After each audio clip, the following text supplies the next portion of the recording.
क्या समझते हैं ज़िंदगी क्या है? हर आदमी के लिए ज़िंदगी का मतलब मुख्तलिफ हो सकता है, जैसे उसने देखा होता है, जैसे उसने सहा होता है। अच्छा, मेरे लिए ज़िंदगी तजर्बा है। और आपने एक नई बात की है कि प्लान नहीं करनी चाहिए, जबकि हर शख्स सोचता है, अमूमन हम ये समझते हैं कि प्लान करके चलें तो कामयाब होंगे। लेकिन ये जो एक चीज़ है, ये जो लिटरेरी रिपोर्टिंग है, ये वो वाइड सिंफ है जिसके हवाले से मैं खुद से पूरी तरह से मुतमईन हूँ। अच्छा। सेल्फ सेटिस्फाइड हूँ। हम कोई चीनी नहीं है, हम नमक है। समाज जख्मी नमक है। का फार्मूला है ना, समाज जख्मी है, तो हम नमक बनकर समाज को पिंच करेंगे। NaCl4 NaCl, हम समाज को जगाएंगे। अगर आपने अच्छी पोस्टिंग्स लेनी हो जी, उसके लिए तो कष्ट काटना पड़ता है। ठीक। और फिर वो लेने के बाद शायद आपके पास वक्त ना बचे, आपको बहुत ज़्यादा कंज्यूम होना पड़े। लेकिन जो खुद लाइन पोस्टिंग है वो खुद ब खुद मिल जाती है। जब आप अस का हिस्सा नहीं बन सकते, आप जंप नहीं करते उस कहानी को खरीदने के लिए जो आपके इर्द गिर्द के लोगों ने खरीदी हुई है, तो आप अस का हिस्सा नहीं बनते। हरारी भी यही कहता है। बिल्कुल। तो फिर आपको दम में जगह मिलती है, और जब आपको दम में जगह मिलती है तो आप अदर हो जाते हो, आपके साथ अदरिंग होती है। तो मुझे लगता है कि I am other, I am the other in literature, I am the other in civil services. लेकिन एक और सतह पर ये अच्छा भी है कि ये मुझे मौका देता है कि कहीं ना कहीं एक पूरे समाज का हिस्सा होते हुए, समाज के साथ मिलकर ज़िंदगी गुजारते हुए, एक अलग थलग अंदाज में रहकर, हाशिए के साथ साथ चलते हुए, मैं इस सारे तमाशे का मोइना भी बनाकर फ़कीरों का हम बेस गालिब तमाशा अहले करम देखते। मैं लव मैरिज के तजर्बे से गुजरा और वो खुश उसलूबी से अरेंज भी हो गई। अच्छा, लेकिन ये एक रोमांटिक तजर्बे से ज़्यादा मैं समझता हूँ ये एक आइडियोलॉजिकल तजर्बा है। और एक आइडियोलॉजी पे मैं 15-16 साल की उम्र से क्लियर था, और वो ये थी कि इंसान को अपने लाइफ पार्टनर की चॉइस में आज़ाद होना चाहिए। ये फैसला उस पर कहीं से नहीं थोपा जाना चाहिए। ये हमारा फंडामेंटल राइट है, ठीक है, और उसको परसू होना चाहिए। तो ये रोमांटिक से ज़्यादा आइडियोलॉजिकल भी है। मोहब्बत के बारे में क्या? सिर दुनिया का सबसे ताकतवर जज्बा है मोहब्बत। एक ऐसा एहसास है जो आपको खूबसूरत करता है, जो आपको पाकीज़ा करता है, जो आपको पर्च करता है। और वो किसी इंसान के साथ तो किसी पर्टिकुलर कोई उसकी फिक्सेशन नहीं है। वो किसी इंसान के साथ भी हो सकता है, वो किसी किताब के साथ भी हो सकता है, किसी जानवर के साथ भी हो सकता है, किसी इन्वायरमेंट के साथ, किसी मंजर के साथ, किसी बीते हुए लम्हे के साथ। इट्स ए काइंड ऑफ एक रोमांटिक ऑरा।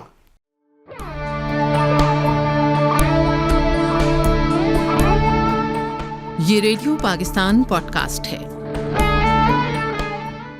अस्सलाम वालेकुम। रेडियो पाकिस्तान के एक और ख़ुसूसी वीडियो पॉडकास्ट के साथ मैं हूं मेज़बान और प्रोड्यूसर सज्जाद परवेज़। और आज हमारी मेहमान एक ऐसी शख्सियत हैं जिनका ताल्लुक़ अदब से भी है, थिएटर से भी है, और बाय प्रोफेशन इनका ताल्लुक़ सिविल सर्विस से है। लेकिन इनकी शनाख्त जहाँ जहाँ उर्दू बोली जाती है, पाकिस्तान से बाहर भी इनकी किताबें हैं, शॉर्ट स्टोरीज़ लिखते हैं, फ्लैश फिक्शन में इन्होंने बड़ा नाम कमाया, थिएटर ज़माने तालिब इल्म में किया। हमारे आज की मेहमान जनाब नैयर मुस्तफ़ा। नैयर साहब, मैं आपको रेडियो पाकिस्तान के वीडियो पॉडकास्ट स्टूडियो में खुश आमदीद कहता हूँ। Thank you very much sir, it's an honour indeed. Nayyar साहब, चूँकि आपका ताल्लुक़ अदब से है, लिखने पढ़ने से है, लिखते भी हैं, तो जिनका ताल्लुक़ अदब से होता है वो नॉस्टैल्जिक भी होते हैं। आज आप रेडियो पाकिस्तान तशरीफ़ लाए, तो पहले तो मैं जानना चाहूँगा कि आपको ये वीडियो सेटअप कैसा लगा? सर, ये मार्वलस है, और मुझे हैरत भी हुई, खुशी भी हुई। तो इन दोनों के इम्तजाज से मैं देखता हूँ भी पॉडकास्ट के कल्चर पर, तो radio Pakistan is winner among all the government organization. तो it's a matter of amazement. Nayyar साहब, आपके जब हम दास्तान हयात पे नज़र डालते हैं तो एक पूरी फिल्मी कहानी लगती है। उसमें सस्पेंस भी है, सेंसेशनलिज्म भी है, थ्रिलर भी है, तो बल्कि मैं कहूँ तो ज़िंदगी का हर रंग उसमें मिलता है।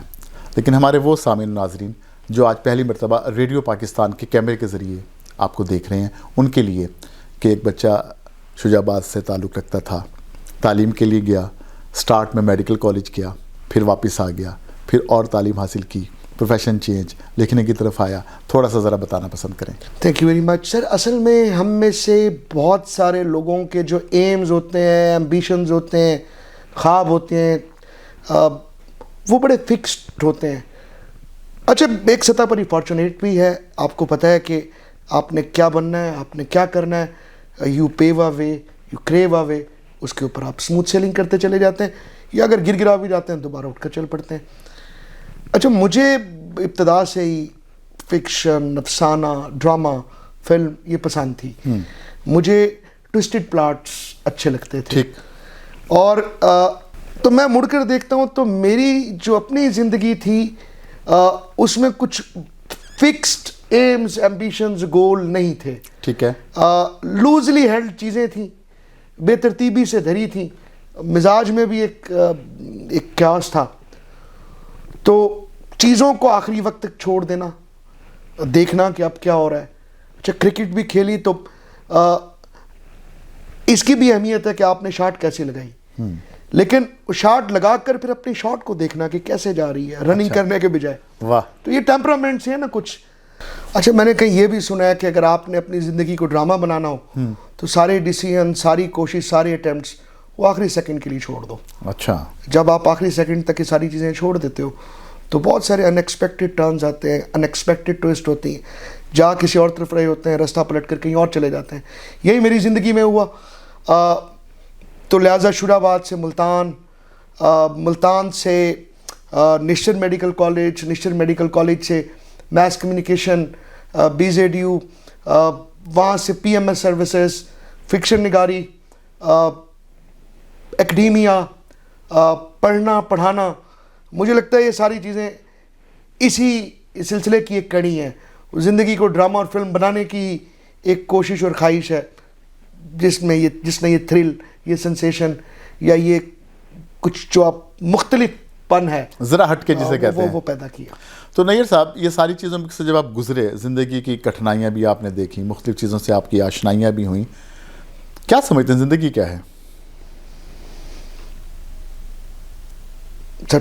इट्स एन इंटरेस्टिंग क्वेश्चन, लेकिन ये सवाल जितना सिंपल लग रहा है, जितना सादा लग रहा है, असल में उतना ही मुश्किल है। हर आदमी के लिए ज़िंदगी का मतलब मुख्तलिफ हो सकता है, जैसे उसने देखा होता है, जैसे उसने सहा होता है। अच्छा, मेरे लिए ज़िंदगी तजर्बा है। और आपने एक नई बात की है कि प्लान नहीं करनी चाहिए, जबकि हर शख्स सोचता है, अमूमन हम ये समझते हैं कि प्लान करके चलें तो कामयाब होंगे, लेकिन आपने अनप्लान जिस तरह फरमा रहे हैं, उसके बावजूद आपकी कामयाबी ने हर मैदान में आपके कदम चूमे। अरे सर, मैं तो कामयाबी और नाकामी को रिलेटिव देखता हूँ। मतलब एक आदमी की कामयाबी किसी और आदमी की नाकामी हो सकती है, और एक आदमी की नाकामी किसी और आदमी की कामयाबी हो सकती है। तो मेरे लिए ज़िंदगी तजर्बा है, एक्सपेरिमेंटेशन है, मुख्तलिफ से मुख्तलिफ कर कर देखना है। और मुझे लगता है कि ये मैं कर पाया हूँ। अच्छा। और चूंकि मेरे लिए ज़िंदगी का मफहूम ये था और मैं ये कर पाया, तो मेरे लिए कामयाबी है। ठीक। किसी और आदमी के लिए ये नाकामी हो सकती है। बाकी आपकी बात दुरुस्त है कि जो समाजी तौर पर कामयाबी के मफहूम है, वो इसी बात से जुड़े हैं कि आप एक गोल बनाओ, उसके लिए टारगेट सेट करो, बेताशा मेहनत करो, खून पसीना बहाओ, वहाँ पहुँच जाओ जी।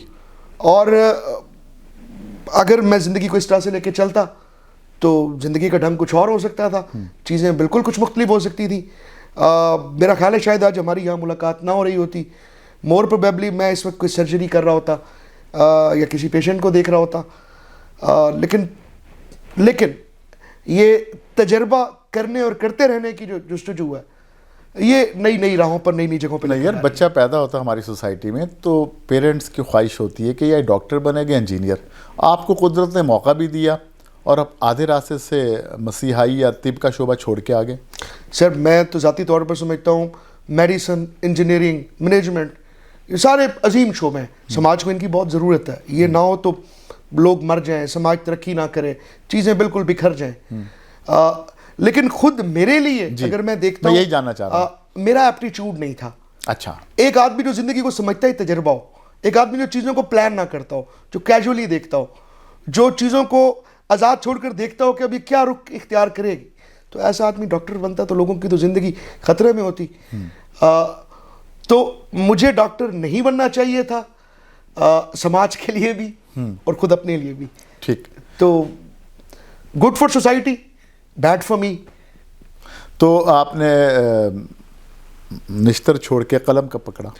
अच्छा सर, छोड़ इतना बहादुर मैं नहीं था अच्छा। कि खुद से मैं छोड़ पाता। ठीक।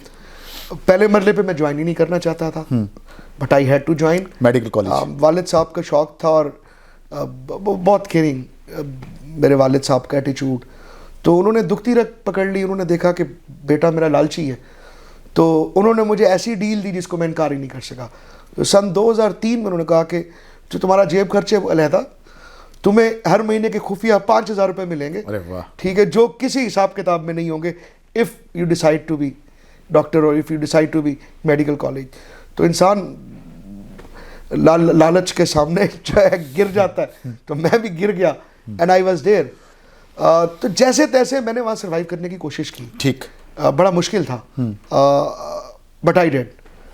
तो फाइनली कुछ शहर दे लोग भी जालिम सन, कुछ सानू मरण का शौक भी सी। एक सब्जेक्ट के एक टीचर के साथ टाका फंस गया। ठीक। तो रिटर्न तो जैसे तैसे मैंने निकाल लिया, लेकिन वाइवा पास करने पर वो भी आमादा ना हुए। तो यके बाद दीगरे 3 ऐसे मौक़ों के बाद यूनिवर्सिटी ऑफ हेल्थ साइंसेस के उसूलों की रोशनी में मैं कॉलेज से निकाल दिया गया।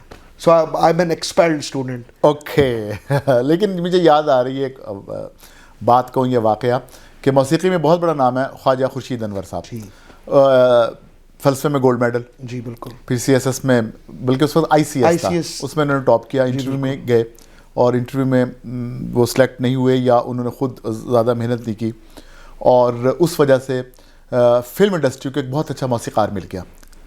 अब आप जब वाक़या सुना रहे हैं तो मुझे महसूस हो रहा है कि आपने डॉक्टरी से जब छोड़ आई, आप एक्सपेल हुए, तो अदब को एक बहुत अच्छा राइटर मिल गया। सर ये आपका भोसले नज़र। तो नैयर, शॉर्ट स्टोरीज़ आपने अदब में भी मुश्किल राह चुनी। वैसे तो तख्लीक में हर चीज़ मुश्किल है, लेकिन मुख्तसर रुदात नवीसी, शॉर्ट स्टोरी, फ्लैश फिक्शन, तो ये भी एक ट्रेंड से हट के चीज़ है जिसमें आपने नाम कमाया। तो अदब की सिर्फ इसी फील्ड को क्यों चूज़ किया? अरे सर, मुझे दिलचस्पी तो इंटरनेशनल लिटरेचर के साथ भी रही। ठीक। लेकिन मेरी पहली मोहब्बत कॉन्टेम्प्रेरी लिटरेचर था, उर्दू लिटरेचर था, और उसमें उर्दू फिक्शन था। ठीक। अच्छा, बाकी दुनिया की रिवायत मुख्तलिफ हो सकती है, लेकिन उर्दू फिक्शन की रिवायत में हम देखते हैं तो नावल की सिन्फ में या तवील नवीसी की सिन्फ में तो कम लोग हमें दिखाई देंगे या कम नावल्स हमें मिलेंगे, लेकिन मुख्तसर नवीसी हमारे पास सारी क्रीम, सारे ग्रेड्स वहीं पड़े हुए हैं। मतलब ये प्रेमचंद भी यहीं मिलेगा आपको, मिंटो यहीं मिलेगा, क्लासिक सारे हैं, असमत तुख्ताई, शेड्स हैं मुख्तलिफ, कृष्ण चंद्र, और बाद तक आप चलते हैं रशीद अमजद, असद मोहम्मद खान, बासौदे की मरियम, क्या बात है, और इवन अब तक मिर्ज़ा अतर बेग जी बिल्कुल। तो चूँकि मेरी पहली इंस्पिरेशन उर्दू लिटरेचर था, और उर्दू लिटरेचर के अंदर अफसाने की रिवायत सबसे तवाना थी, उसी को पढ़कर ग्रू किया और उसी को ही जानने की कोशिश की और बाद में उसको इमिटेट करने की कोशिश की। तो यूँ मुख्तसर नवीसी का मैं समझता हूँ कि ये कोई बहुत इनहराफी फैसला नहीं था। ठीक है। मेरी जनरेशन में जो भी फिक्शन लिख रहा था, फिक्शन की इब्तिदा कर रहा था, वो कोशिश करता था कि अफसाने से ही इब्तिदा करें। नैयर, आपने एक और ट्रेंड दिया, मुल्तान में हल्के की रुदाद आपने लिखी, और वो जब आपने जिस रवायत की दागबेल डाली, अब मेरे ख्याल में 10 उसके वॉल्यूम तकरीबन आ चुके हैं, वो भी थोड़ा सा हमारे नाजरीन और सामीन के लिए रुदाद होनी चाहिए। अच्छा, कैसे ख्याल आया, कैसे डोल डाला? There are lot of things जिनके वाले से I am not proud of, या मुझे लगता है कि और अच्छा हो सकता था, किया नहीं, या कर लेते तो और बेहतर कर लेते। लेकिन ये जो एक चीज़ है, ये जो लिटरेरी रिपोर्टिंग है, ये वो वाइट सिन्फ है जिसके हवाले से मैं खुद से पूरी तरह से मुतमईन हूँ। अच्छा। सेल्फ सेटिस्फाइड हूँ, इसलिए कि एक तो एक चीज़ कंसीव की, कंसीव करने के बाद उसको क्राफ्ट किया, जो अदबी जुगादरी थे, उनकी बहुत ताकतवर और शदीद तनकीद सही, सहाफ़त और अदब दोनों असनाफ के नुकादों से सींग भिड़ाया। क्योंकि रिपोर्टिंग, लिटरेरी रिपोर्टिंग से पहली चीज़ जहन में ये आती है कि चूंकि रिपोर्टिंग है इसको ऑब्जेक्टिव होना चाहिए, मारूजी होना चाहिए। मेरा टेक यहाँ पर बस थोड़ा सा उलझा हुआ था। मैं कहता था कि बिल्कुल ठीक है, रिपोर्टिंग की मेरे पास भी ये डेफिनेशन है, लेकिन when I am reporting literature तो मेरे लिए ये रिपोर्ट बाद में और लिटरेचर पहले है। वाह। और चूंकि लिटरेचर पहले है तो इसको फिर सब्जेक्टिव होना चाहिए। वाह। तो ये एक इंटरप्ले होगा फिर सब्जेक्टिविटी का और ऑब्जेक्टिविटी का, मारूजियत का और मौजूइयत का। जो हो रहा है, बात है या और जो हो सकता है, ये उनका मिलाप होगा, ये उनका अमेज़ा होगा। तो सर इस आइडिया के साथ कोलाज की तश्कील हुई। और अच्छा, मैं ये नहीं समझता कि मैं कोई इसका कोई पायनियर हूँ। मैंने भी खुद इंस्पिरेशन ली। जब मैं मुल्तान आर्ट्स फोरम का जनरल सेक्रेटरी बना, एक बड़ा प्रेस्टीजियस इदारा है, तकरीबन 30 साल से ऑपरेट कर रहा है और मुल्तान के अंदर नौजवानों की उनके जहनों की आबियारी कर रहा है। पूरी खेप तैयार की और सीनियर्स के साथ भी कनेक्ट किया। 3 नस्लों का, 4 नस्लों का वहाँ पे मुकालमा हुआ है, होता है, हो रहा है और उम्मीदें होता रहेगा। तो उसके जनरल सेक्रेटरी के तौर पर मुझे रिपोर्ट्स लिखनी थी, और रिपोर्ट्स लिखने के लिए फिर मैंने देखा कि पहले किस किस तरह से रिपोर्ट लिखी गई है। तो मेरे मेंटर हैं खालिद सईद, उनकी जब मैंने रिपोर्ट्स देखी तो वो बड़ी भरपूर थी। उनमें मुझे सब्जेक्टिविटी का एलिमेंट भी दिखाई दिया और उसके अंदर मुझे कहानीपन का एलिमेंट भी दिखाई दिया। ये 2 एलिमेंट जब मुझे दिखाई दिए ना, फिर मैं आज़ाद हो गया। मैंने कहा अब मैं इन 2 चीज़ों के साथ खुला खेल सकता। एक राह मिल गई आपको, ट्रैक मिल गया। फिर मैंने एक रिपोर्ट के अंदर रिपोर्ट भी लिखी, लेकिन उसी रिपोर्ट के अंदर एक पूरा अफसाना भी होता था, बाज़ का 2-2 अफसाने होते थे। बाद में जब मैंने उस टेक्स्ट को एडिट किया तो वहाँ से 4-4 फ्लैश फिक्शन निकला है, नज़में निकली वहाँ से एडिट करने के प्रोसेस में। तो ये बड़ा एक खूबसूरत क्रिएटिव प्रोसेस था और मुझे खुशी है कि ये ऑन गोइंग है। अच्छा। रुका नहीं है। उस दिन भी इवन जो नौजवान मुझे मिले, एहतशाम जी, जो उसी आप एक महफिल की बात कर रहे हैं जहाँ आपके साथ अफरा बुखारी आपके एजाज में एक शाम मुनक़िद की गई थी, अफरा बुखारी बुक रीडिंग का। अफरा बुखारी बुक रीडिंग के मुंतज़मीन में से एहतशाम। तो जब कोलाज पर गुफ्तगू हुई तो फिर वो मेरे साथ बैठे, उन्होंने कहा कि वो भी एक इदारे के लिए रिपोर्टिंग करते रहे और उनका भी यही टेक था कि बिल्कुल अगर इसको रिवायती अंदाज में लिख देंगे तो कौन इसको पढ़ेगा, खुद उसको रिपोर्टर नहीं पढ़ना चाहेगा, अगली दफा नहीं पढ़ना चाहेगा। तो उन्होंने उसको सब्जेक्टिफाई किया, उन्होंने उसको फिक्शनाइज किया। तो ये फैल रहा है, एंड इट फील्स गुड। ये थिएटर भी आपने किया? जी सर। मैंने जैसे पहले अर्ज किया कि कहानी, और वो किसी भी शक्ल में हो, कहानी अपने किरदार खुद चुनती है? सर ये फिर मुश्किल सवाल है। कभी कहानी अपने किरदार चुनती है, कभी किरदार अपनी कहानी चुनते हैं या अपनी अपनी कहानियां चुनते हैं। आपके मैं बात करूं तख्लीकात में क्या होता है? सर ये यहाँ पे फिक्स पैटर्न नहीं है। अच्छा। कुछ जगह ऐसे हैं कि जहाँ पर किरदार पहले आया। अच्छा। एक किरदार जो मेरे आसपास कहीं बसता है, मैं आहिस्ता आहिस्ता उससे वाकिफ़ होता चला जाता हूँ। मुझे पता है कि क्या सोचता है, क्या करता है, कहाँ जाता है, उसके दोस्त कौन है, उसके एजेंट्स ऑफ सोशलाइजेशन क्या है, उसके साइकोलॉजिकल मोटिव्स क्या हैं ज़िंदगी गुजारने के, उसका ज़िंदगी गुजारने का फ़लसफ़ा क्या है, वो कैसे ख्वाब देखता है, उसने किस तरह से मोहब्बत की है, वो कैसे लोगों से नफरत करता है, उसकी ज़िंदगी गुजारने की तरजीहात क्या है। मैं जानता चला जाता हूँ। मेरे पास उसकी कोई कहानी नहीं है, मेरे पास सिर्फ वो है, और फिर कहानी क्रिएट होती है। ऐसा भी हुआ, और ऐसा भी हुआ कि एक कहानी, वो अपना स्टार्ट भी था, उसके पास अपना अंजाम भी था, क्लाइमेक्स भी था, क्लाइमेक्स भी था, एंटी क्लाइमेक्स भी था, ट्विस्ट भी थे, और बस फिर कुछ किरदार देखे गए आसपास से और उनको बताया गया कि कहानी है, आप क्या इसमें परफॉर्म करेंगे, इसका हिस्सा बनेंगे। उन्होंने एग्री किया तो उस अफसाने का हिस्सा बन गए। बोथ वेज, दोनों तरह से। बल्कि एक तीसरी चीज़ भी है, वो ये होता है कि आपके पास किरदार भी नहीं है, आपके पास कहानी भी नहीं है, आपके पास एक स्ट्रक्चर है, आप एक हैत है। जैसे जैसे जैसे फेसबुक का मैसेंजर, मैं समझता हूँ एक हैत है। जैसे चैट जीपीटी की जो स्क्रीन है जिससे हम बात कर रहे हैं, ये एक हैत है। तो लाइक एक ऐसी सिचुएशन हो सकती है जहाँ मेरे पास कोई किरदार नहीं है, लेकिन मुझे पता है कि ये चैट जीपीटी के कन्वर्सेशन स्टाइल में जहाँ पे एक तरफ वो और एक तरफ किरदार है, इनकी गुफ्तगू से की कहानी क्रिएट होगी। मेरे पास सिर्फ एक हैत है, किरदार आया और इनके इंटरेक्शन से कहानी बनती चली जाएगी। तो इस तरह से भी मैंने कुछ अफसाने लिखे। मेरा एक अफसाना है खुर्रम एंड कंपनी। जब वो स्टार्ट हुआ तो मेरे पास कुछ नहीं था, मुझे सिर्फ ये पता था कि मेरा कि एक किरदार है खुर्रम, वो कौन है क्या है मुझे नहीं पता था अभी। और खुर्रम का मैंने एक दिन का इनबॉक्स देना है, सिर्फ सेंट आइटम भी नहीं।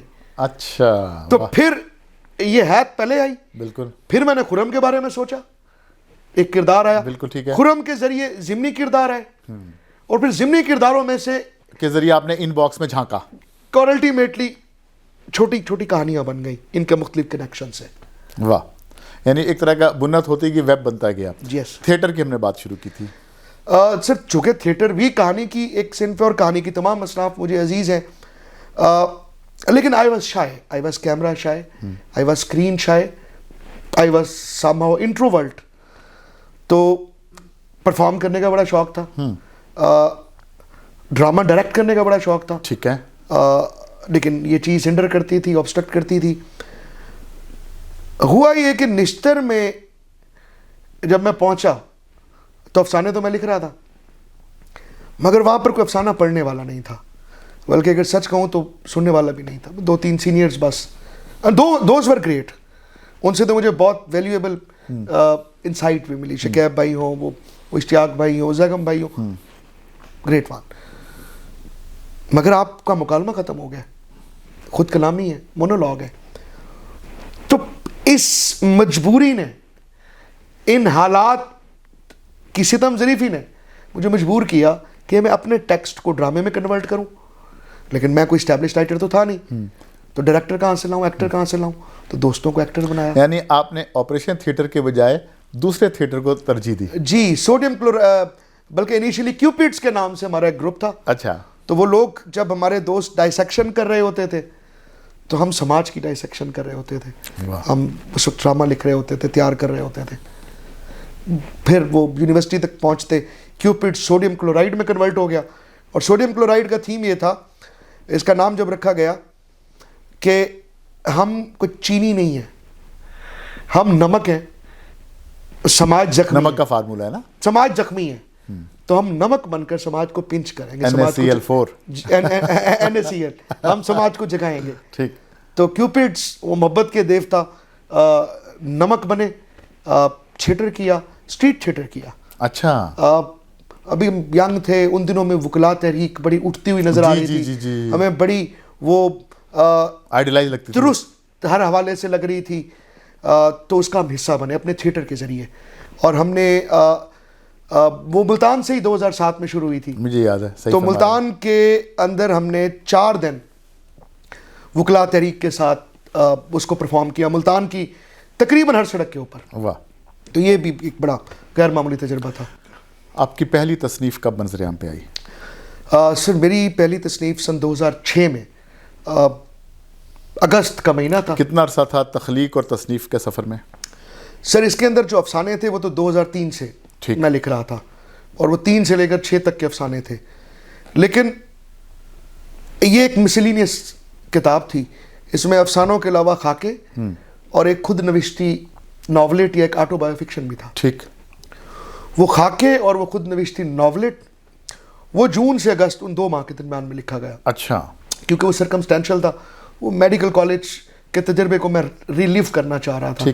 वो जो एक नर्क थी जिसमें मैं एक नर्तकी बनकर रहा था, और जहाँ पर मैंने कथक किया था, तो वहाँ पर गुजरे वो 700-800 जो अयाम थे, वो उनकी रुदात थी। तो वो ये उस किताब का, नर्क में नर्तकी। अब तक कितनी किताबें आ चुकी हैं? सर अब मेरी 6 किताबें हो चुकी हैं। वाह। अच्छा, मैं देख रहा हूँ, बल्कि हमारे व्यूअर्स भी देख रहे हैं, जैसे एक आपका इस वक्त हमारे सामने है सेंट्रल चौक, फिर ये है टूटे फूटे लोगों की फैक्ट्रियाँ। आपके अफसानों के शॉर्ट स्टोरीज़ के नाम भी बड़े यूनिक है, और वो किरदारों के नाम पे हैं, ये मुझे एक यूनिक चीज़ नज़र आई। तो और फिर जब मैंने शॉर्ट स्टोरीज़ कुछ पढ़ी तो उसमें किरदारों की डिटेल नज़र आई, और किरदारों की डिटेल में आप महसूस ही हो कि तवील अरसे के बाद मुझे लगा कि अगर हम माजी की बात करें तो दास्तान को मौलवी बाक़िर अली, उनकी दास्तान में बहुत डिटेल होती थी, और इस तरह अब आपने एक रवायत को ज़िंदा भी किया, लेकिन अपने यूनिक एंड ओन स्टाइल में।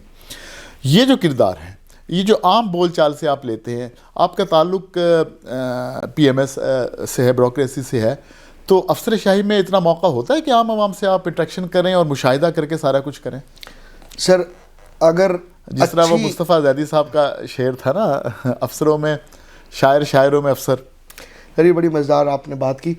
अगर आपने अच्छी पोस्टिंग्स लेनी हो जी, उसके लिए तो कष्ट काटना पड़ता है। ठीक।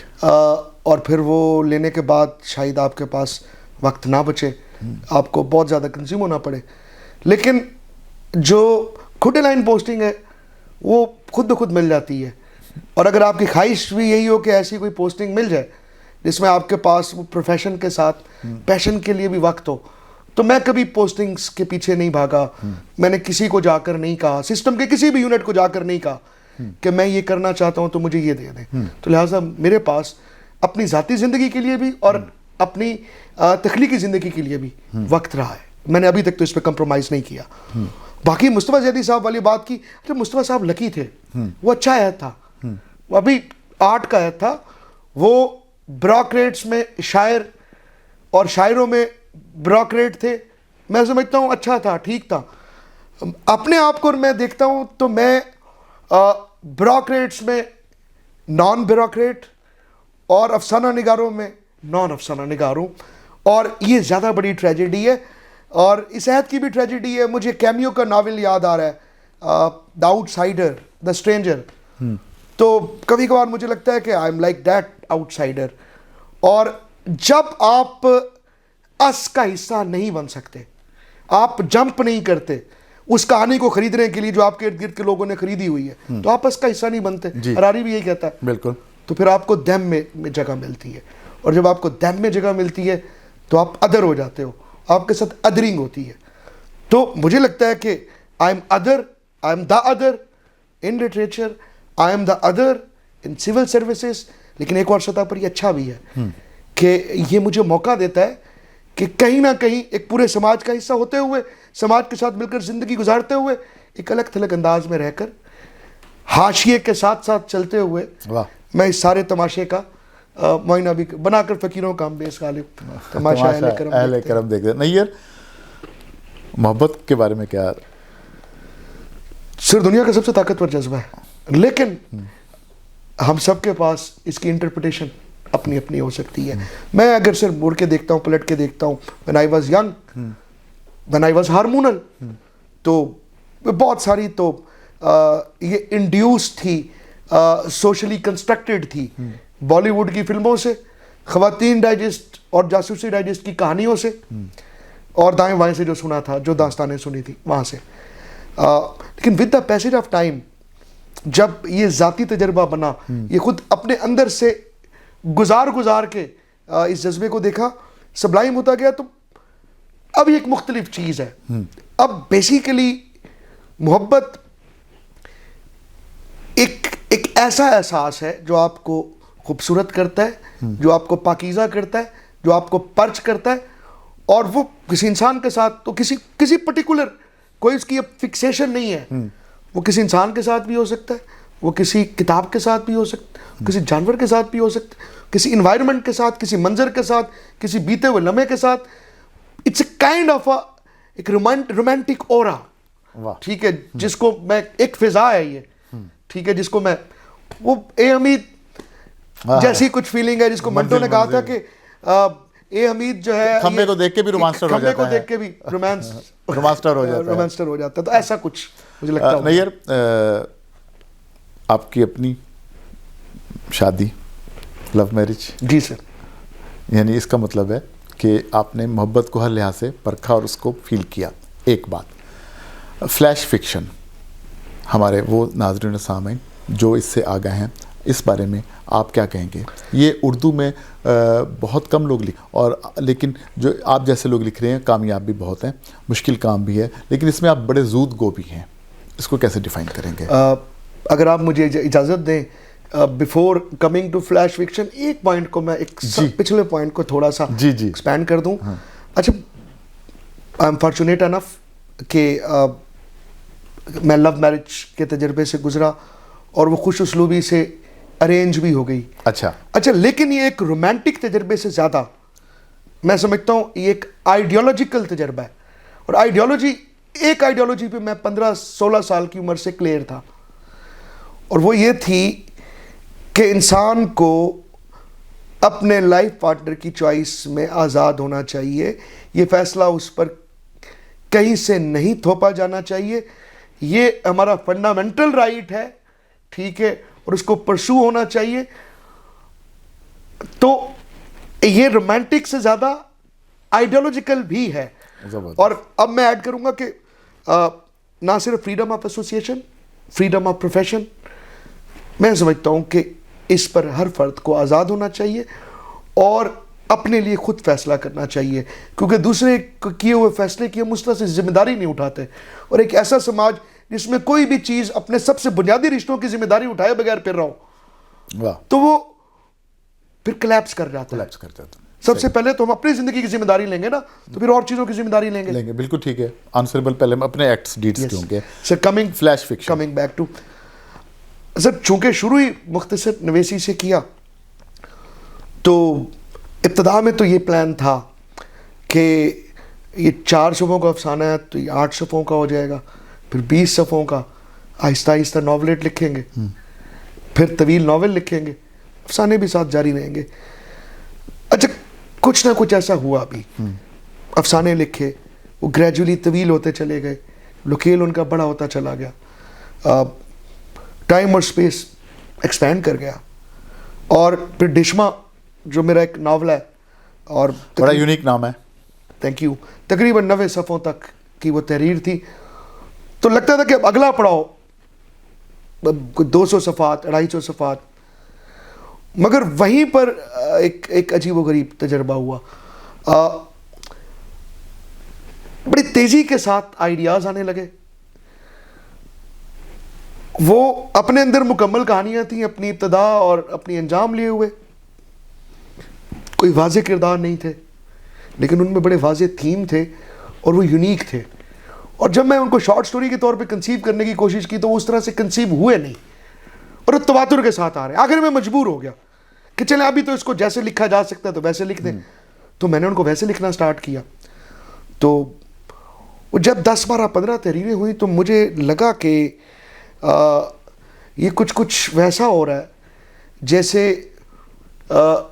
स्याह हाशिए में मंटो साहब ने किया था। अच्छा, उन्हीं दिनों धड़ाधड़ मुबश्शिर ज़ैदी साहब की भी 100 लफ्ज़ों की कहानी आनी शुरू हो गई, अखबार जंग में छपना शुरू हुई। अच्छा, वो अब मुझे लगा कि स्याह हाशिए का ज़रा कमर्शलाइज्ड और एक नया वर्जन है।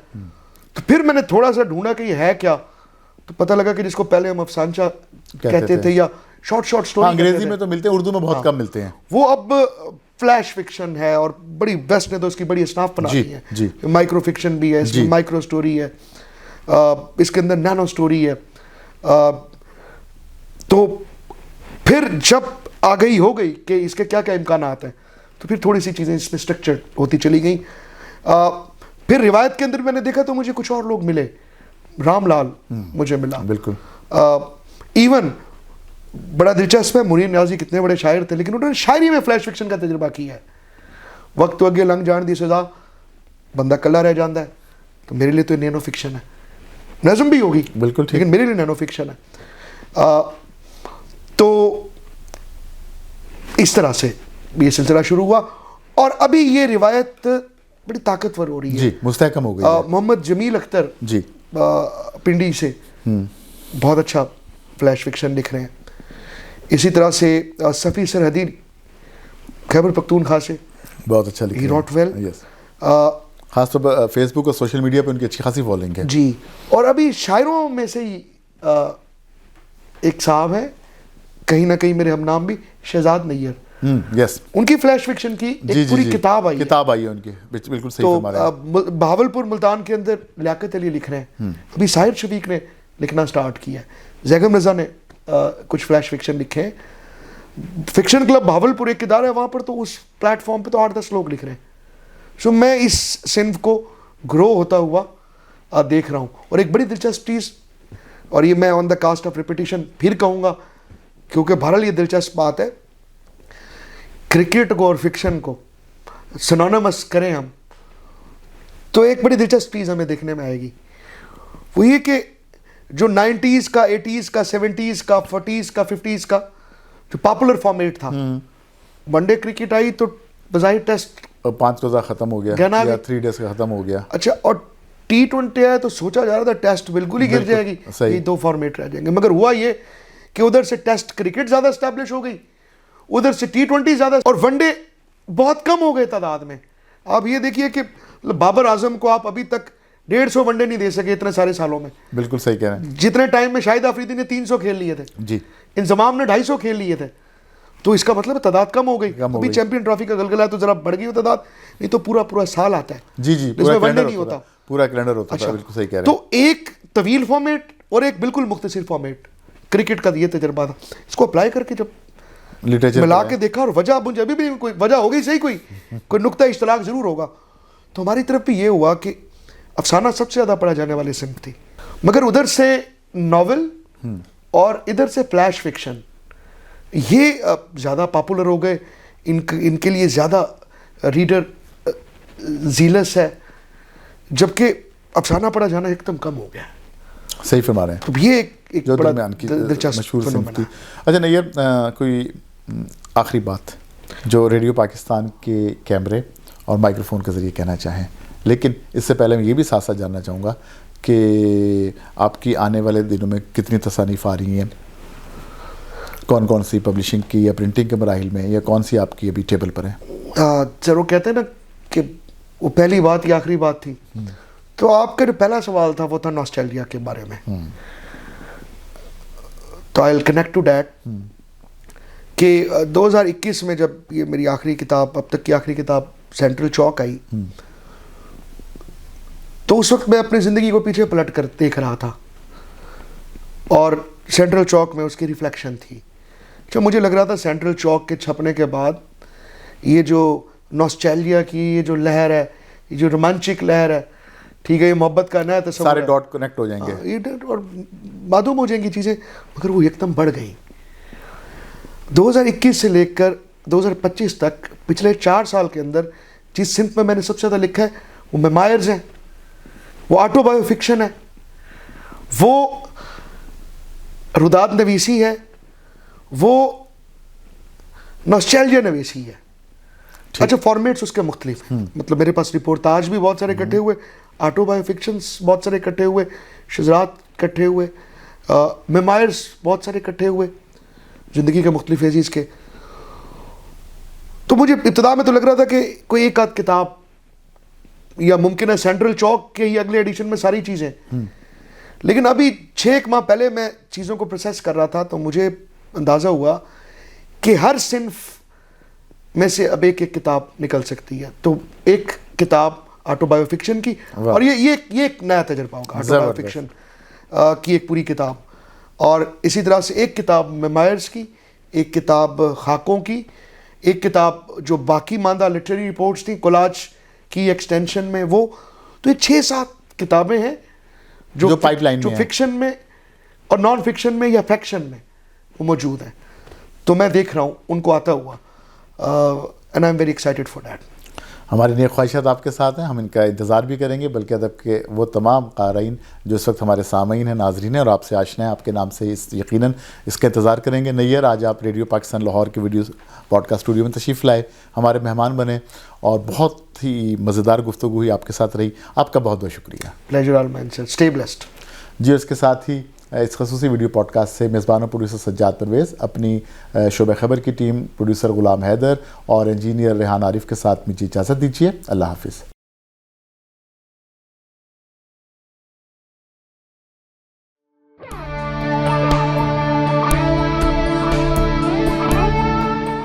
ये रेडियो पाकिस्तान पॉडकास्ट है।